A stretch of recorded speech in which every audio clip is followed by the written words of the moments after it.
This story is titled, My Rich Uncle Found Out I Was Living in My Car While Working 2 Jobs to Pay for College, and my cousins were making fun of me to everyone. Hey everyone, before we jump into today's video, I need your help. We've noticed the channel is losing some traction, and subscribing is one of the best ways you can support us. It's quick, free, and it helps us keep bringing you awesome content. Your support means the world. Let's keep this channel growing together. Thanks so much. Now let's start the video. Okay, Reddit, this is going to be a long one. I, 19 female, need to write this down. Because honestly, my head's been spinning with everything that's happened. Really never thought I'd be sharing my life story on here, but whatever, here goes. It all started when my dad got diagnosed with cancer. I was 14, just starting high school, thinking my biggest problem was going to be algebra or something. Dad had been feeling tired for a while, but we thought it was just work stress. You know? Then, one regular Tuesday after school, Mom sat me down in our kitchen and told me he had stage 4 pancreatic cancer. The next 6 months were like watching a movie of someone else's life. Dad got super sick, super fast, lost all his hair, lost so much weight. His favorite Chicago Bears jersey looked like a tent on him. He tried to keep joking around, still helped me with my math homework even when he could barely sit up. The last thing he said to me was, "Don't let your mom's cooking kill you before I get back," when they took him to the hospital for the last time. That was just so Dad, always trying to make me laugh. He died on a Thursday. I remember because it was supposed to be pizza night. We'd always get a deep dish on Thursdays and had been doing it since I was little. Instead, I was sitting in a hospital waiting room with those stupid flickering fluorescent lights, watching my mom cry into her phone while telling our relatives. I thought that was going to be the worst part of my life. Boy, was I wrong. Mom totally lost it after Dad died. Started dating like 2 months later. Said she needed to feel alive again, or whatever. That's how she met Derek. Rich guy, real estate developer type. He started coming around all the time, bringing Mom fancy gifts, taking her on weekend trips. I tried to be happy for her, I really did. Dad wouldn't want her to be sad forever, right? But then she married Derek less than a year after Dad died. Didn't even tell me they were engaged. I found out when she told me to try on a junior bridesmaid dress she'd already bought. The wedding was at some fancy country club in Newport Beach. All of Derek's rich friends were there, looking at us like we were some charity case Derek had adopted. I spent most of the reception hiding in the bathroom, trying not to cry. That's when everything really changed. Mom and Derek moved into his massive house in Newport Beach. We're talking one of those places with a pool and a tennis court. But guess what? There wasn't room for me. Mom said I'd be more comfortable living with Dad's sister, Aunt Lisa, in Chicago. More comfortable for who, Mom? So I got shipped off to Chicago like some package nobody wanted. Aunt Lisa lives in this huge house in Lincoln Park with Uncle Marcus and my cousins Michael, 17 male, and Rebecca, 18 female. We used to be super close when we were kids. They'd come visit every summer, and we'd spend weeks making up stupid games and building blanket forts. But man, everything was different once I actually moved in. Suddenly, I wasn't their fun summer cousin anymore. I was this unwanted extra person in their house. They started acting like I was taking up their space, eating their food, breathing their precious air or something. Michael would accidentally knock over my stuff all the time. Rebecca would make these little comments about how her clothes were too nice to lend me when I first got there and didn't have winter stuff. Aunt Lisa was the worst, though. Made it super clear I was a burden. Started charging me rent even though I was still in high school. Who even does that? The really messed up part? Mom just stopped calling. Like, completely. She'd send money sometimes, not enough to actually cover the rent Aunt Lisa charged, but that was it. When I tried calling her, she was always too busy with her new life, too busy at yoga, too busy at charity events, too busy to talk to her own kid. I'd see pictures on Facebook of her and Derek on vacation in Europe, at fancy parties, living this whole other life where I didn't exist. She even archived all our old family photos, the ones with Dad and me, said they didn't match her new profile aesthetic, like I was just some old furniture that didn't go with her new decor. I started having these dreams when I was back in our old kitchen where everything was normal. Now I would wake up crying in this weird bedroom at Aunt Lisa's house, staring at these fancy wallpapers that cost more than my whole wardrobe, feeling like I'd lost both parents instead of just one. So after that first month at Aunt Lisa's, she hits me with this rent increase because of property taxes or whatever. I'm like, I'm 15? But okay, guess I need a job. That's when my cousin Rebecca oh so helpfully tells me about this 24-hour laundromat that's hiring in what she calls the sketchy part of Chicago. It's this rundown building wedged between a closed-down dollar store and this super sus phone repair shop that I'm pretty sure never actually repairs any phones. The owner, this old guy named Jerry, takes one look at me and goes, "You're way too young to work midnight shift." But then I told him I could start that night and wouldn't complain about the pay. And suddenly my age wasn't such a big deal anymore. So my life became this crazy schedule that honestly still gives me anxiety thinking about it. Midnight to 6 a.m. at the laundromat, where I had to deal with the weirdest people you can imagine. The worst part wasn't even the weird customers. It was how cold that place got. The heating barely worked, and Chicago winters are no joke. I'd wear like 3 hoodies just to survive my shift. Never put that in the job description, did they? But one job wasn't enough to cover Aunt Lisa's rent, plus basic stuff like, food and school supplies. So I also started working at this gas station called from 4 p.m. to 10 p.m. This is where my dear cousins decided to make my life extra fun. See, Quick Stop was right by their fancy private school, where tuition probably cost more than I made in a year. Michael and his friends thought it was hilarious to come in during my shifts and just trash the place. They'd knock over the chip displays I'd just organized, spill their Slurpees accidentally all over the floor, leave opened bags of beef jerky everywhere. Rebecca was worse, though. She was sneakier about it. She'd come in with her cheerleader friends, and they'd do this thing where they'd talk super loud about me like I wasn't there. Oh my God, can you imagine having to work here? Like I'd literally die. Or, ew, look at her uniform, it's so polyester. Then they'd take these awful pictures of me trying to clean up their messes and post them on their social media. The school stuff got bad too. I was going to the public high school nearby, and somehow Rebecca made sure everyone there knew about my jobs. People started leaving quarters on my desk for laundry. Someone stuck a name tag on my locker that said, "Washer Girl." Real creative, guys. Thanks. I was basically sleeping through all my classes, because who can stay awake when you're working from midnight to 6 a.m., trying to do homework from 7 a.m. to 2 p.m., then working again from 4 p.m. to 10 p.m.? My grades started dropping. Teachers kept asking if everything was okay at home. I just told them I was adjusting to the move. The only good thing about the laundromat job was this homeless guy named Pete who'd come in most nights. He wasn't like the other weird customers. He showed me how to fix the quarter machine when it got stuck and taught me which customers were okay to let slide when they were a quarter short. One night, Pete tells me, "Kid, you're living life on expert mode right now." Made me laugh for the first time in weeks. He disappeared when winter hit bad. I still worry about what happened to him sometimes. Uncle Marcus owned the building, but I never saw him there. He had this property management company handle everything. Sometimes I'd see these fancy cars drive by real slow late at night. Later found out he'd send people to check on the place. Guess he was watching me more than I knew. Meanwhile, Mom's sending these random texts like, "Hope you're doing well," but never actually picking up when I called. Her Instagram was full of pictures from Derek's yacht parties and charity galas. Must be nice having so much time for charity when your own kid's working 2 jobs to survive. Aunt Lisa kept finding reasons to raise the rent. Utilities went up. HOA fees increased. Your room is prime real estate. Like, yeah, I'm sure that converted storage room in the basement with the weird mushrooms growing in the corner is really prime Chicago real estate. I started hiding cash in this old teddy bear Dad gave me before he died. Had this whole plan that once I saved enough, I'd get my own place. But every time I got close to a decent amount, something would come up. School fees. Winter boots when my old ones fell apart. That time, Michael accidentally backed his car into mine, and I had to pay for repairs myself. But the final straw came one day when I came home from my gas station shift and found my room completely torn apart. The bear was ripped open, stuffing everywhere. And guess what? All my savings gone. Rebecca swore she was just cleaning and had no idea about any money. Yeah, right. That same week, Aunt Lisa comes down to my basement room and tells me rent's going up again. Not just a little, we're talking double. Said something about property values in the area increasing. I did the math and realized even with both jobs, I couldn't afford it anymore. But here's the thing. I'd been taking classes at this community college nearby. Nothing fancy, just basic requirements, trying to get ahead while still in high school. The counselor there said I could maybe get financial aid if I took more classes. That meant I had to make a choice. Keep paying Aunt Lisa's crazy rent or try to get an education. So I picked education. Didn't really have a plan, just knew I couldn't stay there anymore. Packed up what could fit in my Toyota. The car had these weird rust spots all over it, and the heat only worked if you kicked the dashboard in exactly the right spot. But it was mine. First night sleeping in that car was actually kind of peaceful. Parked behind the laundromat, used my work keys to sneak in and use the bathroom. Had this whole setup. Reclined the driver's seat all the way back.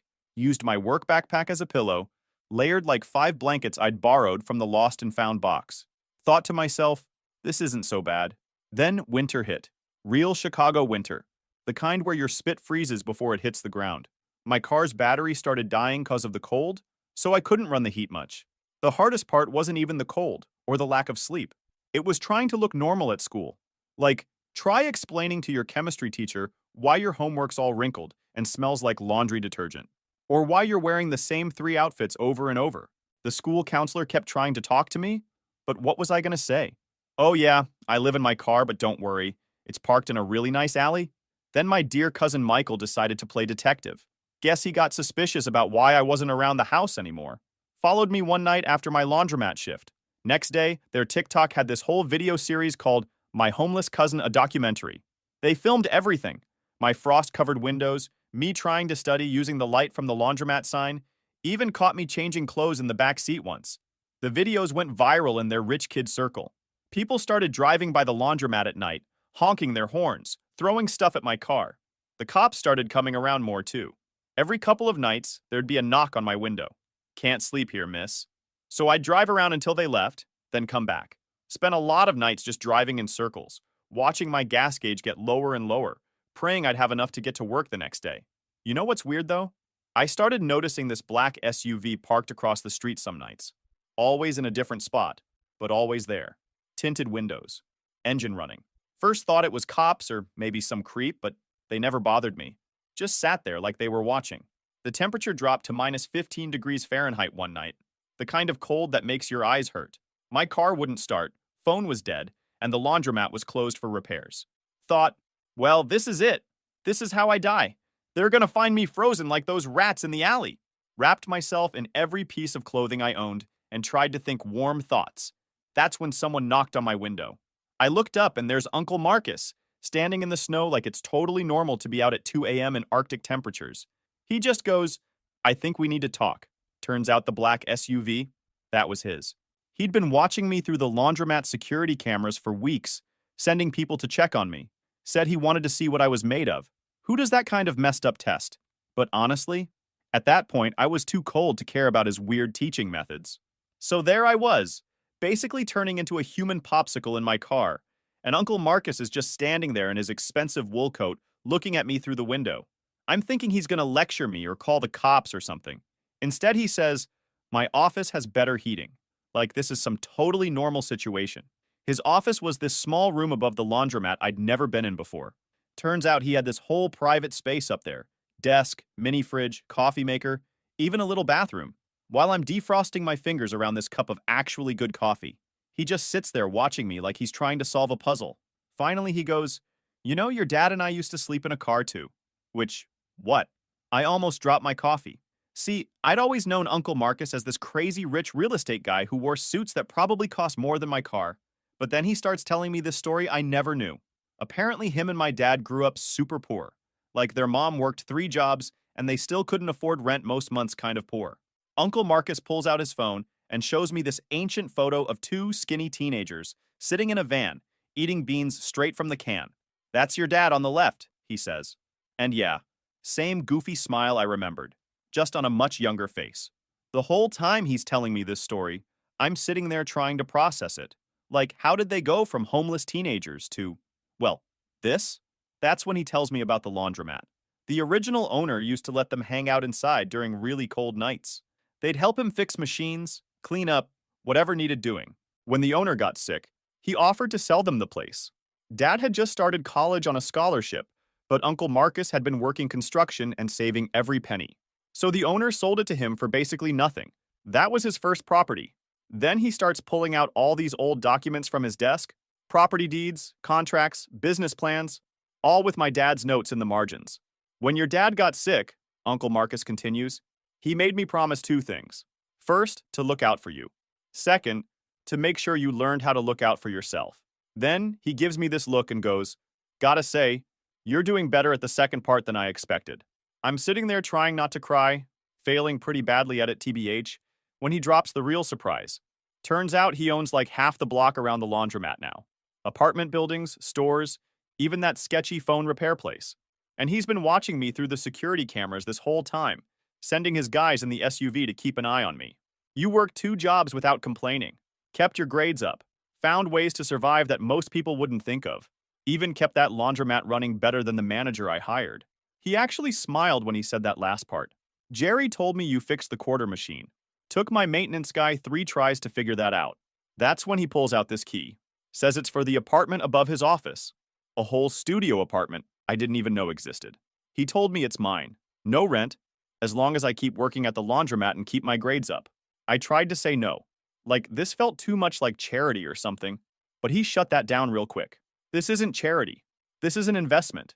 You've got your father's brains and your own kind of determination. I'm investing in that. Then he shows me this whole file he's kept. Copies of my school records, work reports from Jerry, even screenshots of those awful TikToks Michael and Rebecca made. They thought they were shaming you, he says. All I saw was someone who refused to break. It's weird, you know? All this time I thought he was this cold, rich guy who didn't care, who let his wife treat me like garbage. Turns out he was testing me. Messed up way to do it, yeah, but I kind of get it now. He wanted to see if I had what my dad had. That thing that makes you keep going when everything's against you. Before I left his office that night, he said something else about Dad. Told me about their last conversation, when Dad was in the hospital. Dad made him swear not to just hand me everything, said I needed to learn to be strong on my own first. But, Uncle Marcus added, he also said to know when enough was enough. And kid, you've more than proved yourself. I spent that night in a real bed for the first time in months. The apartment wasn't fancy, just one room with a kitchenette and bathroom. But it was warm, clean, safe. But the morning after Uncle Marcus gave me the apartment, I woke up to my phone blowing up with text from Aunt Lisa. Turns out Michael had driven by the laundromat on his way to school and saw me walking down from the upstairs apartment. He took pictures, because of course he did. Aunt Lisa shows up at the laundromat during my shift, wearing her designer workout clothes and looking like she's about to explode. Starts screaming about how I'm trying to steal her husband, how I've been seducing him or whatever. Like, yeah, Aunt Lisa, I totally seduced him by being homeless and fixing washing machines. Super sexy. The customers were all staring, and this one old lady who comes in every Wednesday to wash her cat's blankets actually started recording the whole thing on her phone. Aunt Lisa's saying all this crazy stuff about how she always knew I was trouble, how I'm just like my mother, trying to take advantage of rich men. I'm just standing there with a mop in my hand, wearing my gross work uniform, thinking, is this really happening right now? Then Jerry comes out from the back room and tells Aunt Lisa she needs to leave before he calls the cops. She leaves, but not before telling me this isn't over. That night, I heard Lisa and Uncle Marcus having this huge fight upstairs in his office. Their voices were muffled, but I could make out Aunt Lisa screaming about that girl and how dare you. I felt so ashamed, like I'd ruined their marriage or something. Found out later Aunt Lisa slept at her friend's house that night. When I saw Uncle Marcus the next morning, he had dark circles under his eyes and just gave me this tired nod. But the weird thing is that my mom suddenly started calling me for the first time in months, acting all concerned. Honey, I'm hearing some disturbing things. Like she had any right to be concerned after abandoning me. I'm sure that someone, probably Rebecca, sent her the rumors. Then she and Derek show up at my apartment unannounced. Mom's wearing one of her new designer outfits. Her eyes scan my tiny studio apartment. Oh, honey, she says, but it sounds more calculating than concerned. This is quaint. Derek stays by the door like he's afraid poverty might be contagious. What are you doing here? I ask, not offering them a seat. There's nowhere to sit anyway, unless they want to join me on my unmade bed. Mom starts pacing my tiny space. We've been hearing things about you and your Uncle Marcus. The way she says it makes something twist in my stomach. What about Uncle Marcus? Come on, sweetie. She tries for a conspiratorial smile. I know what you're doing. It's clever, really. I would have never thought of it at your age. Thought of what? Getting close to Marcus like this. Working in his business. Playing the poor abandoned niece. I'm sure he's promised you quite a bit. The realization hits me like a slap. You think I'm trying to get his money? Well, aren't you? Living in this place, working in that laundromat, spending all that time with him, it's obvious what you're doing. I laughed, and it comes out harsh. Obvious to who? You? The woman who shipped me off to Chicago and forgot about me? That's not fair. No, you know what's not fair? You disappeared when Dad died. You married Derek, what, 10 months later? Sent me to Aunt Lisa's like I was some old furniture that didn't match your new decor? I was grieving, she says, but she's looking at her expensive watch, not at me. You were upgrading, I snapped back. trading up for a fancier life with your real estate husband and your charity galas. And now what? You're worried I might get some of Uncle Marcus's money before you do? Derek steps forward then, all fake authority. Now listen here, young lady. Your mother and I are concerned about your welfare. My welfare? The laugh bubbles up again, uglier this time. Where was this concern when Aunt Lisa was charging me rent at 15, when I was working 2 jobs and sleeping in my car? Mom waves her hand dismissively. Don't be dramatic. Lisa would never. Check my hospital records from when I got bronchitis sleeping in that car. Check the pay stubs from the gas station and the laundromat. Check the rent receipts Lisa made me keep. Oh, wait. You can't. You were too busy posting pictures from your yacht parties to even answer my calls. That's ancient history, Mom says. But she's fidgeting with her wedding ring, Dad's wedding ring that she had upgraded with bigger diamonds. We're here to help now. Derek has a friend who runs this wonderful boarding school in Switzerland. Now you want to help? My voice rises. Or did you just find out Uncle Marcus is teaching me about the business? Worried I might actually learn something? Get a piece of what you think should be yours? Mom's face changes then, gets harder. Drops the concerned mother act completely. Marcus was your father's brother. Anything of his should go to me, his wife, ex-wife, I correct, who remarried less than a year after he died. I deserve, she starts, but I cut her off.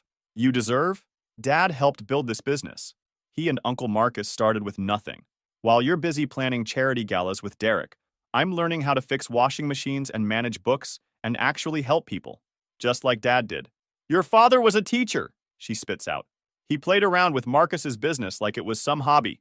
Get out, I point to the door. Go back to your perfect life with your perfect husband. Go plan another charity gala. Go archive some more family photos because they don't match your aesthetic. Just get out of my apartment. Derek tries one more time. Now see here. No, you see here. I'm surprised by how steady my voice is now. I know exactly why you're both here. You heard I was working with Uncle Marcus and got scared. Scared I might actually earn something you think should be yours. But here's the thing. I'm not you. I'm not here for anyone's money. I'm here because Uncle Marcus gave me a chance when you threw me away. Mom's face goes red. How dare you? How dare I? How dare you come here pretending to care about my welfare when all you care about is your bank account? I walk to the door and open it. By the way, Mom, that pantsuit makes you look desperate. They leave, Mom muttering something about ingratitude, and Derek already on his phone. I close the door and slide down against it, shaking. Through the thin walls, I hear Mom's voice. I told you this would happen. That little gold digger is going to try to take everything. So after the whole drama with Mom and Derek showing up, things got weirdly quiet for like a week. I was at work one night when Michael came running into the laundromat. He looked scared. Turns out he was using Aunt Lisa's iPad. A message popped up from someone saved as D that just said, "Everything's ready for next week. Lisa, baby, we're finally going to be free."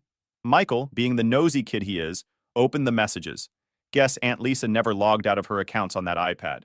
Y'all, the D was Derek. As in my stepdad, Derek. As in my mom's husband, Derek. They'd been texting for months.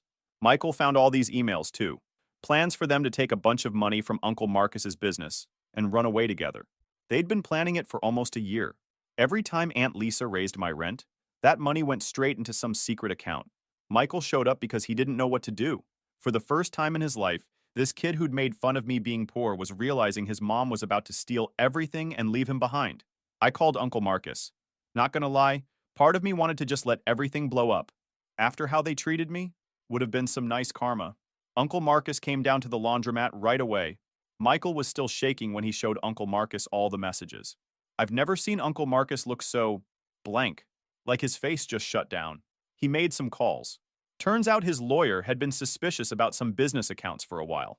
The numbers weren't adding up, but Aunt Lisa handled all the paperwork. Uncle Marcus trusted her with everything, so nobody looked too close. The lawyer looked through every account, every transaction. Know how much they were planning to steal? $4.3 million.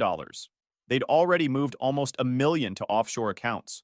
All those times Aunt Lisa complained about property taxes and utility bills, she was stealing that money too. But the real blow? Some of that money came from Michael and Rebecca's college funds. Their own mom was stealing their future to run away with my stepdad. Uncle Marcus had this whole team of lawyers and accountants come in. They found all these fake companies Aunt Lisa had set up. She'd write checks to these companies for maintenance or supplies, but the money just went to more secret accounts. While all this was happening, Aunt Lisa was acting totally normal. Still posting her workout selfies on Instagram, still running her PTA meetings, still pretending to be this perfect rich mom. Derek was the same, taking my mom to charity events, buying her expensive stuff, playing the devoted husband. The lawyers said we needed to wait, get more evidence before confronting them. But Rebecca found everything on the iPad too. She came to my apartment one night, mascara all over her face from crying, asking if she could stay with me. First time in her life she didn't have a perfect place to sleep. It was weird having her there. This girl who'd made fun of me for being homeless was now basically homeless herself. She couldn't stand being in the same house as Aunt Lisa after learning everything. She slept on my tiny futon, used my cheap shampoo, wore my Target clothes, kept saying sorry for how she treated me. But honestly, watching her realize money doesn't make you a good person was enough. Uncle Marcus had his IT guys tracking all the accounts, watching every transaction. The plan was to catch them right before they tried to run. But Aunt Lisa must have figured out something was up, because she started moving money faster. The next morning was Michael's 18th birthday party.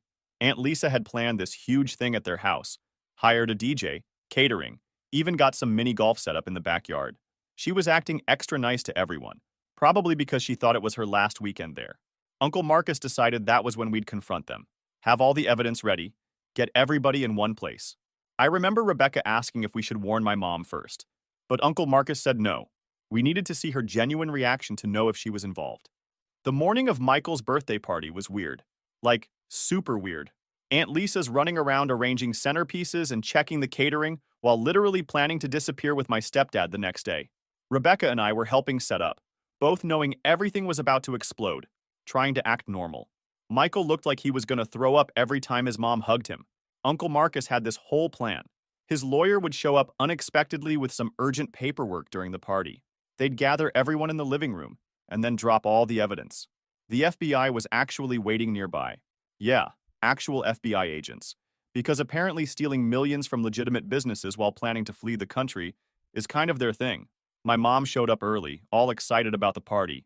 She hadn't talked to me since the whole Switzerland boarding school thing, but she was acting like everything was fine. Derek came in behind her, carrying this huge wrapped present.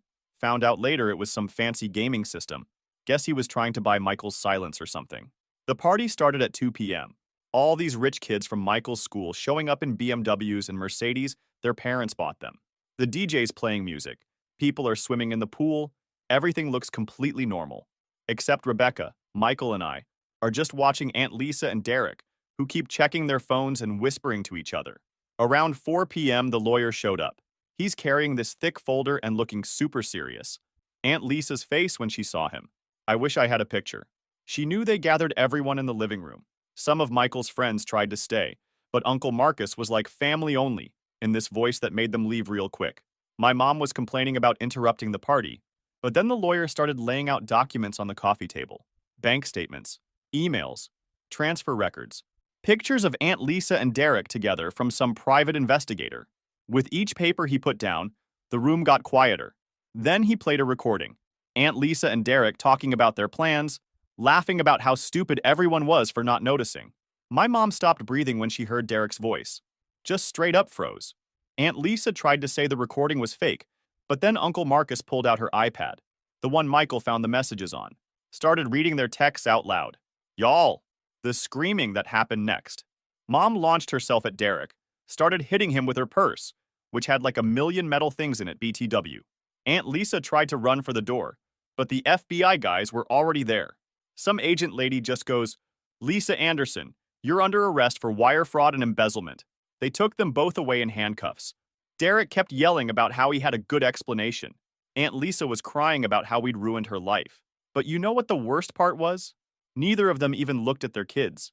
Like, your son's 18th birthday party just got turned into a crime scene and you can't even say sorry? Mom had a complete breakdown. Like, full-on hysterics. Turns out Derek had been using her money too. She'd signed a bunch of papers without reading them. Because she trusted him, she said, and he'd basically stolen everything she had left from Dad's life insurance. The next few weeks were crazy. The FBI investigation found even more stuff. Aunt Lisa and Derek had been planning this for over a year.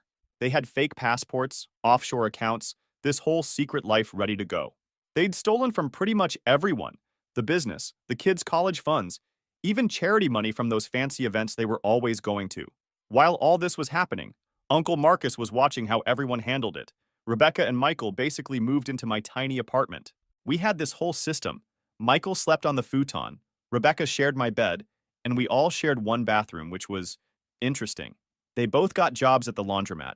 Rebecca's actually really good with customers when she's not being mean to them. And Michael?